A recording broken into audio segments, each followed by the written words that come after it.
5 most dangerous serial killers that have never been caught. Serial killings account for no more than 1% of all murders committed in the US according to recent FBI crime statistics. There are approximately 15,000 to 20,000 murders committed annually. That means there are between 150 to 200 victims of serial murders in the US every single year. There are currently between 25 and 50 active serial killers operating throughout the US, and if we are at the maximum end of that statistic, for every killer active, each one is responsible for 3 to 4 murders per year. Basically, serial killers are always present in society. In the 1980s, there was something of a high point for serial killers, with almost 770 that we know of were operating across the US during that decade. That statistic dropped in the 1990s and then again in the 2000s, and by 2016, there have been about 100 serial killers that have been active in the past 10 years.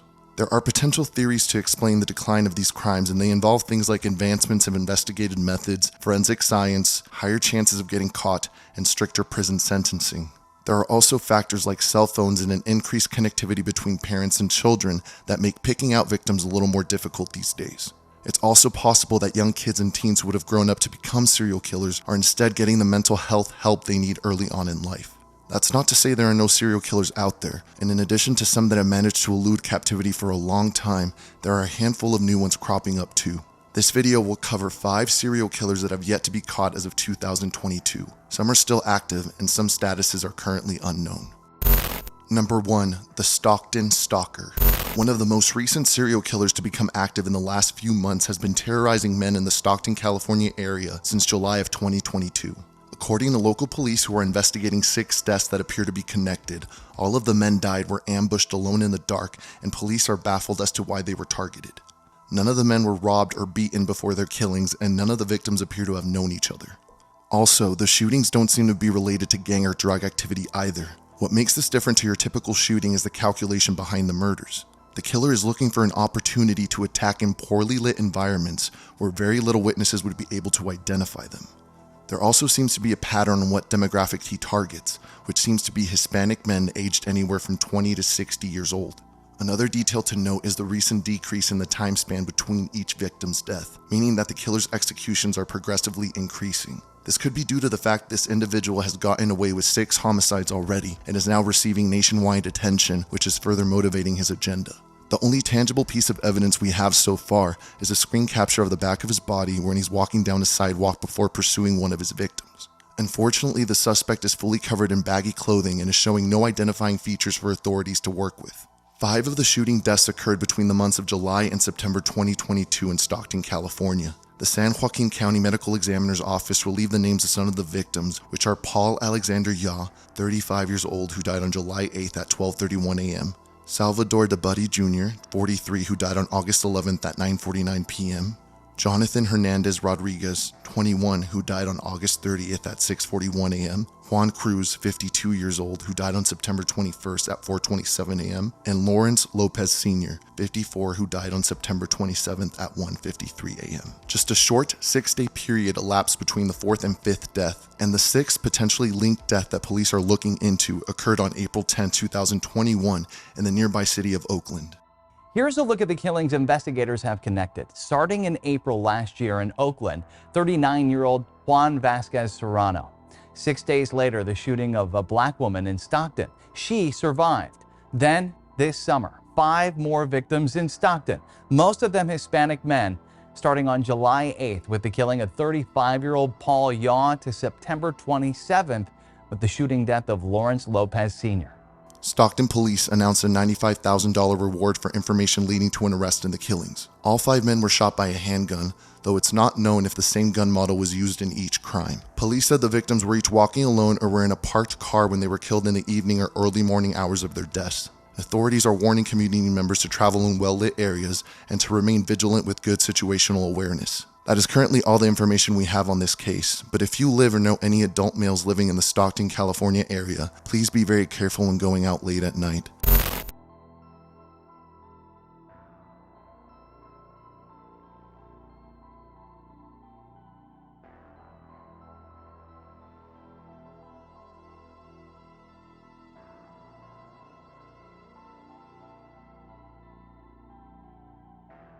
The search for a serial killer comes to an end in Stockton after police say they got their man. Chief Stanley McFadden says officers found 43-year-old Wesley Brownlee around 2 Saturday morning as he was driving and looking for his next shooting victim. We watched his patterns and determined early this morning he was on a mission to kill. He was out hunting. News of his arrest bringing peace to many in the Stockton community after weeks of sleepless nights. Officers credit the suspect's capture in part to helpful tips from the community. So I think we can indeed sleep well and feel a sense of relief, and we should also feel a sense of pride. But Stockton locals say law enforcement deserve much of the praise. So his capture just shows the diligence of our police force and the commitment that they have to the community. So we're really proud of them and really pleased that they were able to apprehend this person. Stockton, where police say they have arrested the serial killer that's had the entire community on edge. 43-year-old Wesley Brownlee is set to face a judge tomorrow. CBS 13 has learned that 3 of the 6 murders he's accused of happened within a mile and a half of his home in Stockton, 2 in August and 1 in July. The first murder is believed to have happened in Oakland. So just who is Wesley Brownlee? CBS 13 investigative reporter Julie Watts is digging into public records. Well, he does have a criminal history, but it appears to be nonviolent. Records indicate he had a misdemeanor DUI in 2009 and a felony possession of cocaine in 2017. There are also several traffic infractions. In 2017, he was cited for failure to obey a traffic control device in Nevada, and in 2019 for failure to stop at a port of entry in Arizona. There were 2 other traffic citations in 2021 and 2022. And public records also indicate several possible relatives in Chicago. We're in the process of confirming that now, but of course, that would be significant because there's been speculation that the suspected Stockton serial killer, seen here in video on the left, is the same man suspected of very similar shootings in Chicago back in 2018. That suspect seen here on the right. Now, police say there's still no evidence to link the two, but Stockton and Chicago authorities tell us they are still in close contact. Throughout the entire arraignment, Brownlee did not appear to show any emotion. He did not speak other than responding to the judge's questions. And right now he is being charged with the murders of Jonathan Hernandez, Juan Cruz, and Lawrence Lopez. He is also being charged with the possession of a firearm and ammunition, along with a slew of other charges. He's facing 25 to life without the possibility of parole. And based on the recommendation from the DA's office, he is being held without bail for the safety of the public. And while Brownlee is only being charged with 3 murders right now, the DA's office expects more to come. Number 2, the Chicago Strangler. Back in 2019, the Chicago Tribune reported that police were assigning a designated task force to investigate the theory that there was a serial killer stalking the city. For many, it was an investigation that was long overdue, and it came more than a year after the news outlet had ran another story connecting the deaths of at least 75 women who had been killed between 2001 and 2018, all via suffocation or strangulation. The Chicago Tribune's initial story ran in 2018, and even as law enforcement continually denied the idea of a serial killer, 4 more women turned up dead in that same manner. At the time, police were still refusing to say that there was a serial killer at work, but ultimately had to admit it was a definite possibility. It is highly unlikely that these 50 women were murdered by 50 separate men. His warning to Gary, Indiana police proved accurate in 2014. After Darren Dion Van was charged with strangling a 19-year-old prostitute in Hammond, he confessed to murdering 6 other women in Gary, a pattern Hargrove pointed out to Gary police in 2010. We think it's extremely likely that there are common killer or killers in the Chicago series, as it was proven to be in Gary, Indiana. But the Chicago Police Department says that at this time, it has no actionable evidence of a pattern that would point to a serial killer. Fast forward to late 2021, there was a 3-part docuseries called The Hunt for the Chicago Strangler that started streaming on Discovery+. At the time of the show's debut, Chicago police were still saying nothing to confirm or deny the existence of a serial killer. And simultaneously, activists were demanding answers. The killings have been actively going on for the last 20 years with no further information as to who the perpetrator is. The victims were typically employed as sex workers and often had previous run-ins with the justice system. Nearly all were strangled, partially or fully stripped, and then left in abandoned buildings, alleys, garbage bins, parks, or snowdrifts. 25 of the cases were prematurely closed by police, resulting in the arrest of 13 men. and many of these strangulations were committed in the south and west sides of Chicago. Areas known for histories of violent crime and drug trafficking have been common locations for these murders to take place. This pattern was recognized in 2018 through the Murder Accountability Project, also referred to as MAP, which digitally reviewed over 50 unsolved strangulation and asphyxiation cases in the Chicago area dating as far back as 2001. The algorithm used by MAP filters unsolved homicides by location, victim, and killing method in order to identify clusters associated with low homicide clearance rates. According to MAP, the factors identified in the cases support the criminality pattern of an active serial killer. And despite their initial denial, following pressure from activists, the Chicago Police Department announced a new review of the 51 unsolved murders of the women involved. To this day, the Chicago Police Department is adamant that there is no evidence that a serial killer is responsible for any of the 51 killings. Many people in the community and the family of the victims disagree. Their handling of the case is seen as an all too common treatment towards murder victims involving people of color and individuals living in low-income areas. Whether there is only one or multiple killers involved who have contributed to the homicide count, the case has gone cold since 2018, with no further information available at this time. Since 1999, dozens of women have been strangled, their bodies dumped, their murders unsolved. Strangulation, asphyxiation, every single one of them done the same way. They're not random acts of street violence. So is there any more? New docuseries called The Hunt for the Chicago Strangler explores the possibility of a link between their murders. So joining us now is Beverly Reed Scott, a Southside activist and a consulting producer of this new docuseries. Beverly, thanks so much for joining us. Oh, thank you so much for having me. Why did you feel the need to put this docuseries? Not enough attention being paid to this? When I learned of the situation of them not having any attention placed upon these murders, I felt like I needed to put myself in a position where I can attract some media attention and perhaps get something moving. So I held a vigil for the ladies and we said their names, and it made the news, and I began a relationship with the chief of detectives, Brendan Denahan, at the police department in an effort to convey the humanity of these ladies and to keep them at work on these cases. What is it that makes you believe it may be the work of a serial strangler as opposed to just random crimes? No less tragic, but not the work of one person. Okay, well, first of all, can't call them random.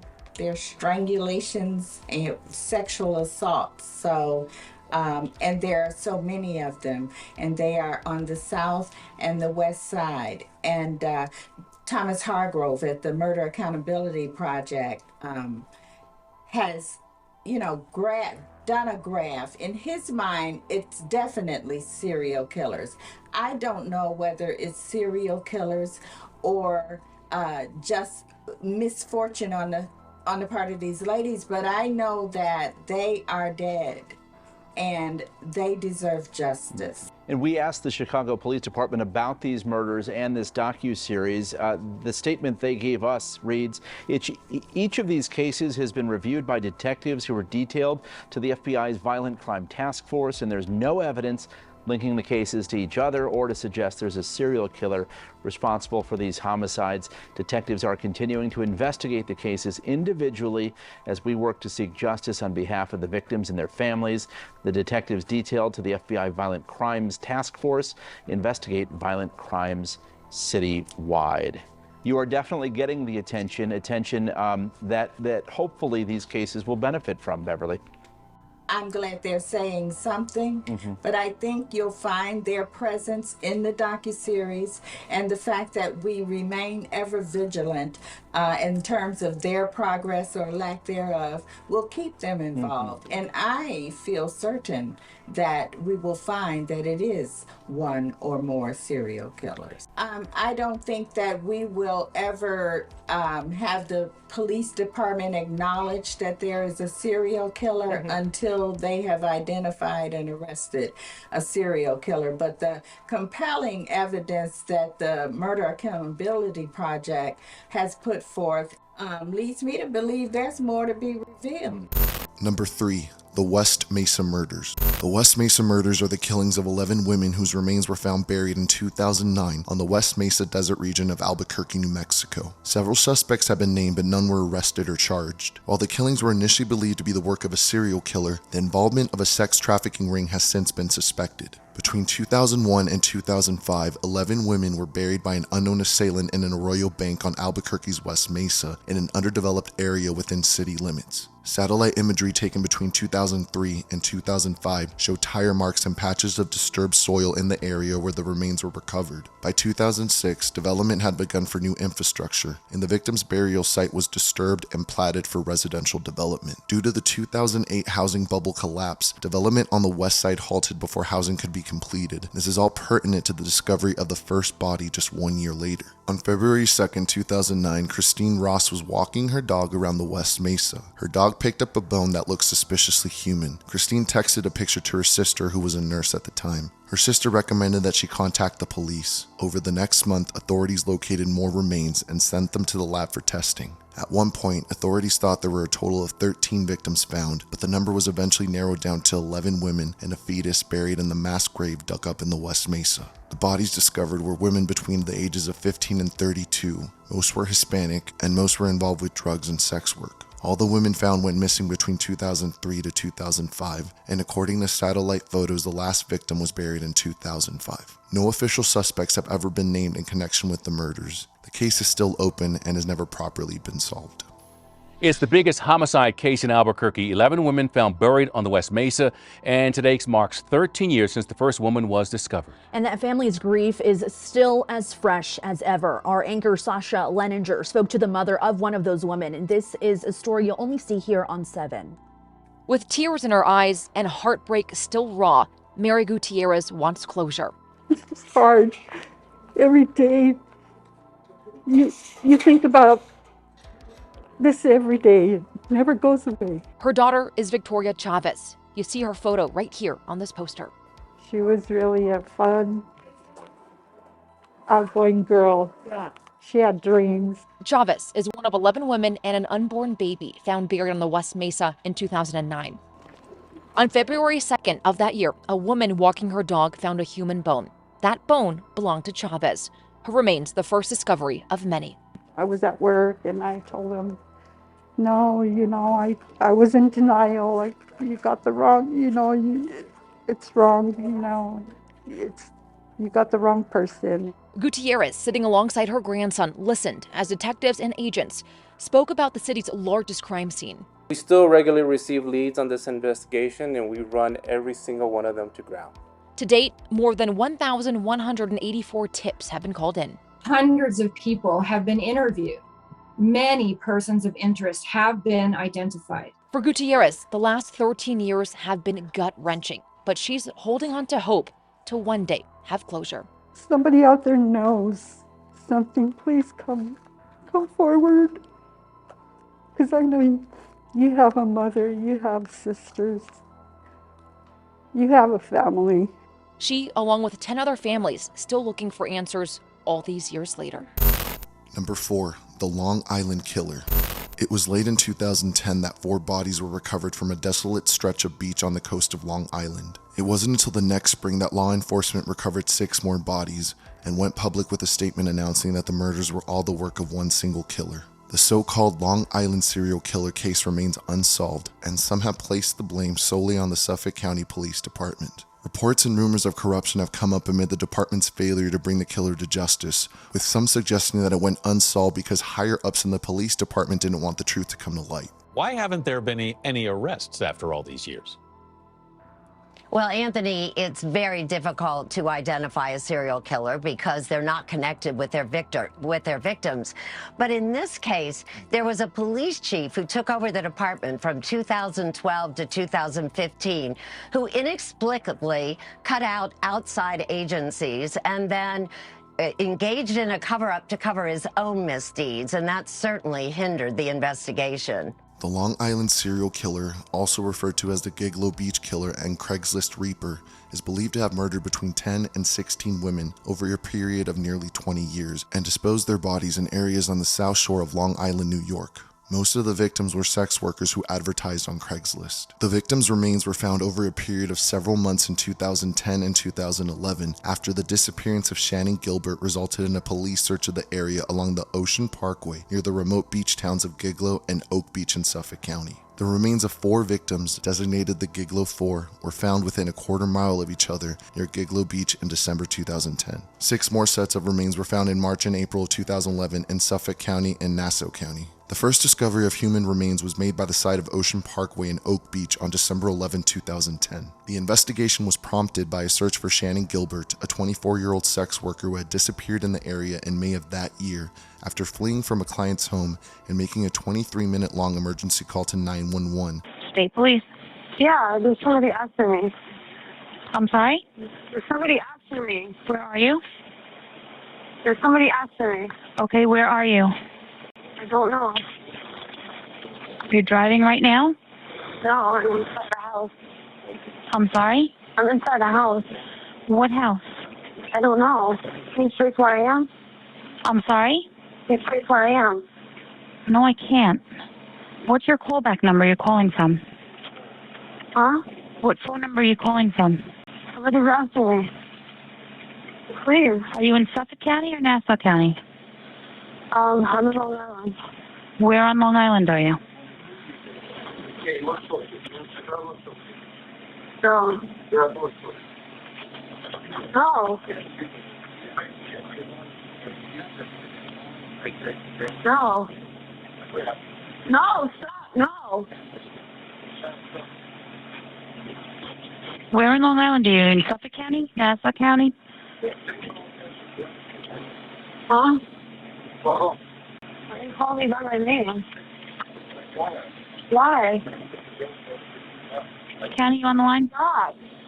Please. Stop it, please. Please stop. Please. Into the door? No, time to go. Please. Please. Please.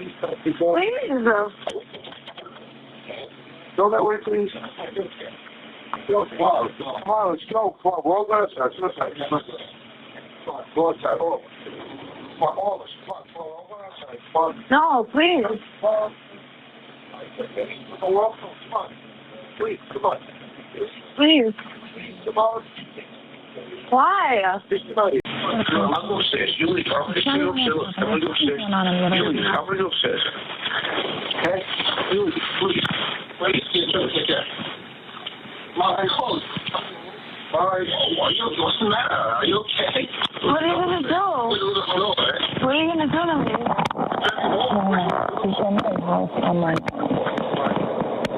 Why? Huh? Well, I don't know, but it was transferred to me. Why? No. Are you going to kill me? You going to kill me? Why are you going to... Hey, stop it now. You freaking down, come on. I'm in the middle of nowhere. Let's go back to Manhattan. We're in Long Island. We're up near the water. Please, stop. Me, Mike. Brother, no, stop it, please. What's the matter? What happened? Hello? Please, get me out of here, Mike.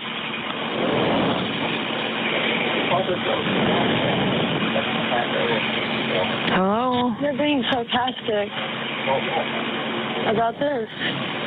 You're a part of this all along. I got mad now. Shannan.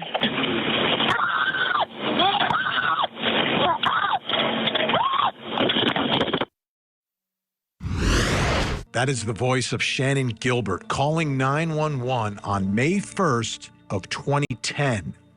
She was calling from the gated community of Oak Beach on Long Island in New York.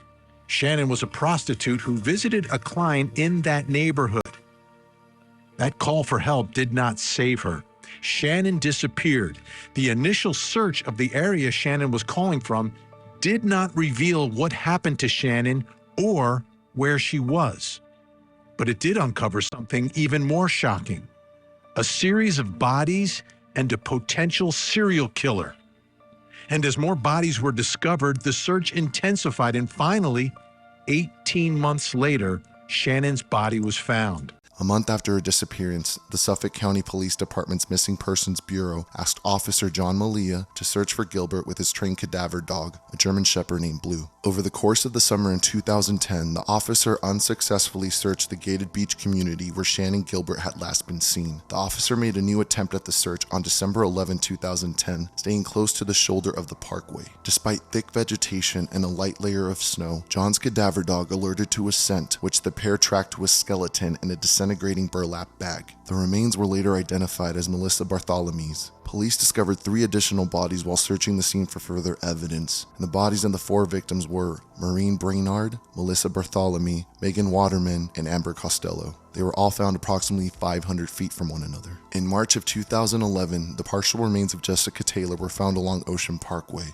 8 years earlier, in 2003, Taylor's other partial remains had been discovered in Manorville, a town in Suffolk County. The next month, in April of 2011, police discovered 3 additional sets of remains: an unidentified female toddler, an unidentified adult, and Valerie Mack, whose partial remains, like those of Jessica Taylor's, had been found years earlier in Manorville in November of 2000. 2 more bodies were found in Nassau County: an unidentified woman whose partial remains had previously been found on Fire Island in 1996, and another unidentified woman with a distinctive tattoo of peaches, who was later found to be the mother of the unidentified toddler found earlier in Suffolk County. The victim, known as Peaches, and her little girl are the only known black victims in the Long Island serial killer investigation.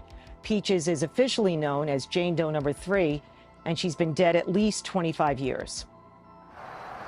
A hiker found a woman's torso in this green Rubbermaid container on June 28, 1997, inside Hempstead Lake State Park.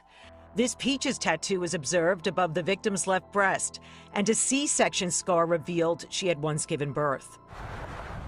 In April 2011, Peaches' extremities were discovered in the brush off Ocean Parkway in Jones Beach. DNA and gold jewelry tied Peaches to a toddler's skeleton found 10 miles east on Ocean Parkway. 10 sets of remains east and west of Gilgo Beach were linked to the elusive Long Island serial killer known as Lisk. Peaches and her daughter are the only known black victims in the case. A key development didn't happen until May 2020. Today, we are announcing that Jane Doe number 6 has been positively identified. Then Suffolk County Police Commissioner Geraldine Hart revealed victim Valerie Mack was finally identified after the FBI used Genetic Genealogy, a public DNA website, to find Mack's relatives.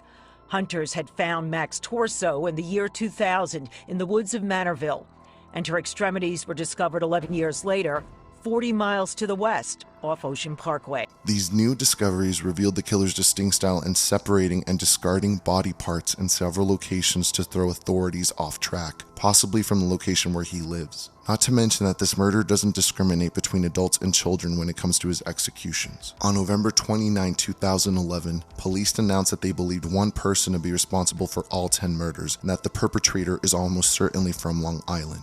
We know that the Gilgo 4 were killed, all 4 killed by one killer, and that he didn't just drop the bodies off at once. And so investigators believe he is very familiar with Long Island.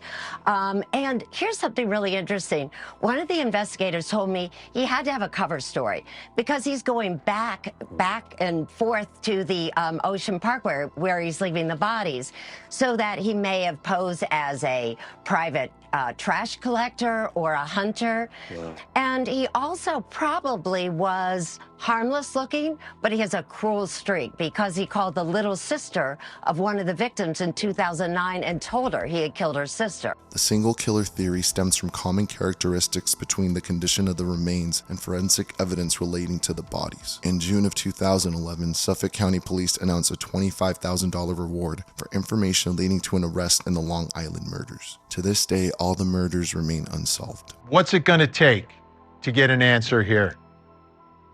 What it's going to take is that Rodney Harrison, the police commissioner of Suffolk County, has got to break the blue wall and stop the nonsense with the police department's cover-up.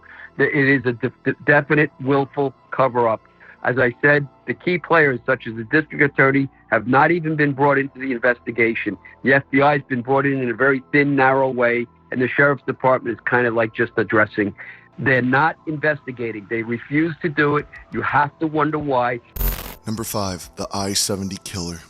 The I-70 killer is an unidentified American serial killer who is known to have killed 6 store clerks in Indiana, Missouri, and Kansas in the spring of 1992. His nickname derives from the fact that several of the stores in which his victims worked were located a few miles off of Interstate 70. His victims were usually young, petite brunette women. Only one of the victims was a man, but it is believed that the killer may have expected a woman on shift due to the fact that the store had a feminine name. All the stores attacked were specialty stores and were usually only robbed of small amounts of cash. Despite the case being featured on Unsolved Mysteries and America's Most Wanted, the killer is yet to be identified. The killing spree began on April 8, 1992 with the murder of 26-year-old Payless store manager Robin Fuldauer in Indianapolis. She was alone in the store when she was shot, having been murdered sometime around 1:30 p.m., and her body was discovered in a storage room in the back of the store at around 3 p.m. Less than $100 had been stolen from the cash register. The next 2 murders occurred on April 11, 1992 at the LeBride Bridal Shop in Wichita, Kansas. The victims were 23-year-old Patricia Smith and a 32-year-old store owner Patricia Majors. As this was the only case involving multiple victims, investigators believe that the killer was under the impression that there was only one woman working at the store. The duo had stayed past the normal closing time of 6 p.m. to allow a male customer to pick up a piece of formal clothing for a suit. Sometime after 6, the 2 women mistakenly allowed the killer to enter the store, thinking he was the customer they were waiting for. After the women were murdered, the actual customer arrived to pick up his item and came face to face with the I-70 killer. The customer noticed that the killer had a gun and was asked to come to the back of the store.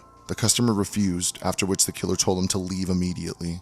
The customer was so frightened that he didn't report the incident until more than an hour had passed. He provided details for a composite sketch of the killer, describing him as a slender white man with reddish hair, armed with an Uzi-style gun. On April 27th, the killer claimed his next victim. 40-year-old Michael McCown was killed in his mother Sylvia's ceramic store in Terre Haute, Indiana around 4 p.m. McCown's wallet and less than $50 were stolen from the store. No witnesses reported seeing the killer beforehand, and it is believed by investigators that the I-70 killer chose the store because of its name, Sylvia's Ceramics, believing he would run into a female employee. McCown was reported to have been wearing his hair in a ponytail when he was shot from behind while kneeling to stock shelves. On May 3, 1992, 24-year-old Nancy Kitts Miller was killed while working alone at Boot Village, a footwear shop in St. Charles, Missouri. She opened up the shop at noon and was found dead by 2:30 p.m. The final confirmed murder was on May 7, 1992 in Raytown, Missouri. The victim was 37-year-old Sarah Blessing, who was working in her gift shop. The murder occurred during the day, and the owner of the video store next door saw the killer enter the store, heard a gunshot, and then saw him leave. He discovered Sarah's body after checking to see what the loud noise next door was. A clerk at a nearby grocery store also saw the suspect as he was climbing a hill towards the I-70. Take a good look at this composite. It's of a suspect in a 3-decade-old high-profile case that's gotten national attention.